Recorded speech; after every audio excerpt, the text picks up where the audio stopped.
Apple is a trillion-dollar empire today, but there was a moment not long before iPhones, AirPods, and courageously removing headphone jacks where one product almost deleted Apple from existence. A device so catastrophically doomed, so hilariously mismanaged, that Apple literally had to beg Microsoft for help.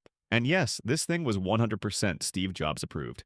Before the iPhone, before the iMac, there was the Apple Lisa, a computer so expensive, so over-engineered, and so cursed that even Apple employees refused to buy it. This machine cost $10,000 in 1983.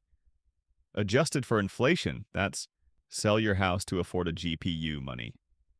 It had slow hardware, unstable software, a user interface that lagged harder than Cyberpunk 2077 on launch, and a name inspired by Steve Jobs' secret child he refused to admit existed. Already off to a fantastic start, Apple built Lisa to be the future of computing. Instead, it became the future of tax write-offs. It took 10 seconds to open a file, needed 2 floppy drives, cost more than a used car that actually works. And third-party developers took one look at the SDK and said, nah, I'm good. It was the first computer in history to ship with user interface lag that you could feel in your soul. Also, the marketing was so detached from reality it made the Vision Pro ads look modest. Apple poured $150 million into the Lisa project, $589 million in today's money.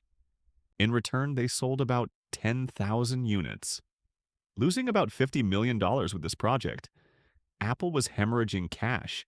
Executives were panicking. Investors were considering replacing Steve Jobs with a ficus plant. The company was weeks from collapse. And then, Microsoft saved Apple. Bill Gates wrote a check, Steve Jobs pretended to like him for 30 seconds, and Apple lived long enough to make the iPod, the product that actually saved the company. What did Apple do with all the leftover Lisa units? They dumped them. Literally buried them in a landfill in Utah like tech industry nuclear waste. The Lisa was so disastrous that it nearly killed the company. So Apple learned an important lesson. Never do this again. Until they did the exact same thing. Newton Message Pad? Disaster. Pippin Console? Disaster. AirPower? Vaporware. Apple Maps? 2012 edition. Psychological damage. But at least this one has been improved and works pretty well now. Apple is a global monopoly today, but not because they're perfect. Just because they've survived more self-inflicted wounds than an emotionally unstable video game protagonist. If the Lisa hadn't crashed and burned, Apple never would have gotten the iMac. No iPod, no iPhone, no Apple Watch, no Vision Pro, no ecosystem prison we all live in today. So, in a twisted way, this failure saved Apple by almost killing Apple. Thanks for watching. Like the video so the algorithm doesn't bury me in a landfill next to the Lisas. And as always, see you in the next one.